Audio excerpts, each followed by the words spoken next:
Liz Truss essentially conceding that, yes, I did not succeed in dealing with the economic crisis that the UK finds itself in. But this is a political mess coupled with an economic mess right now that the UK finds itself in, Geeta.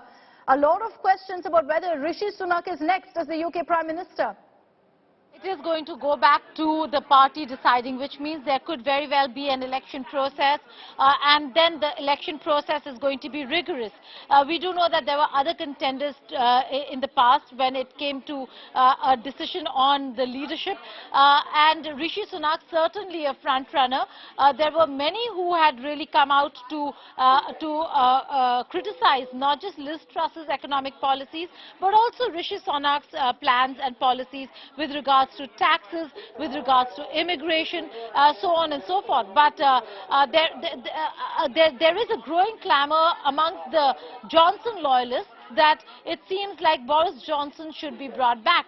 Now, this is again loyalists who are very close to Boris Johnson. Boris Johnson had made it very clear, amply clear, so to say, Akshita, that anybody but Rishi Sunak should be made leader and should be chosen or elected to lead the country. Having said that, again, it is going to go back to the hustings.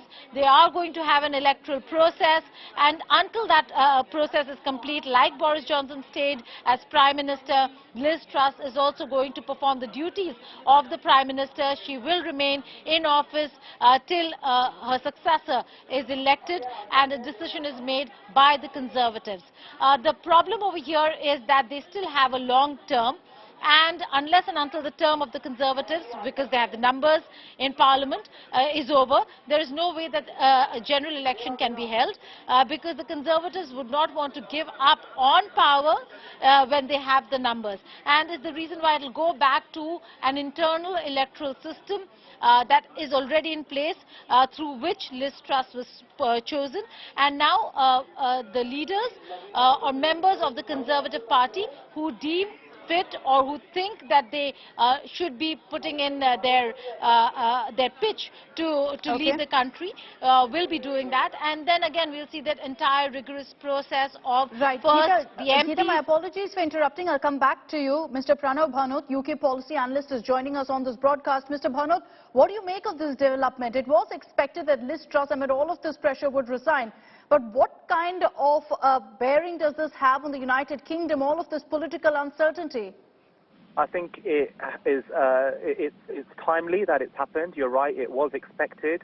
It's been a very, the past few weeks have been a huge amount of turmoil, particularly in the economic front.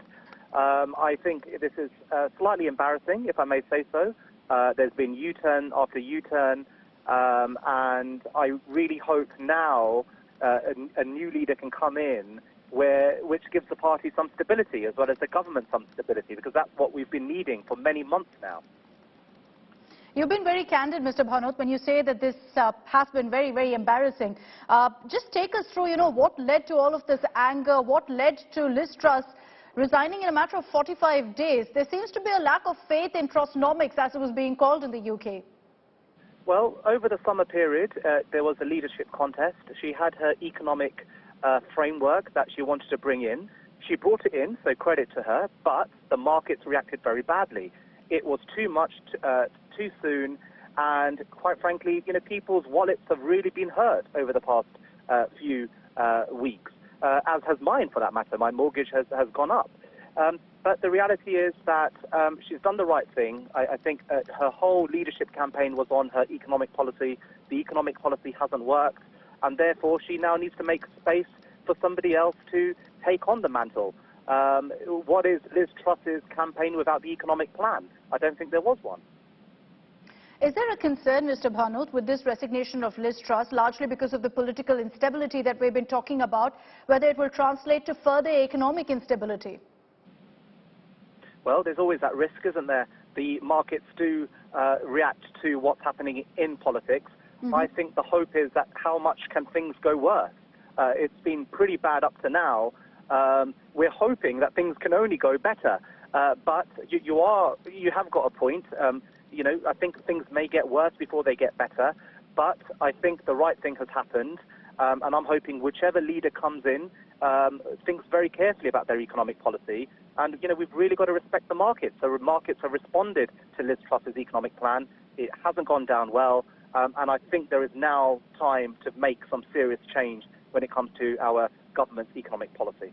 My final question to you, Mr. Bhanot, as a policy analyst, considering what each of these candidates have brought to the fray, what Rishi Sunak has brought, there are many who are saying bring back Boris Johnson. What do you reckon should actually happen ideally in the United Kingdom, in your expert opinion? I think, Boris brings the nostalgia. I think we are some way off from him coming in as Prime Minister, but in politics you never say never because you never know what will happen. But I think really we need a clean slate, somebody who is very switched on economically, who can deal with the big challenges of the day. We have a cost of living crisis, we have a big war going on in Europe, and we need somebody who can grapple with all that. And so I am sceptical as to whether Boris comes in, but certainly this does pave the way for a new candidate to take the mantelpiece and really start governing responsibly now.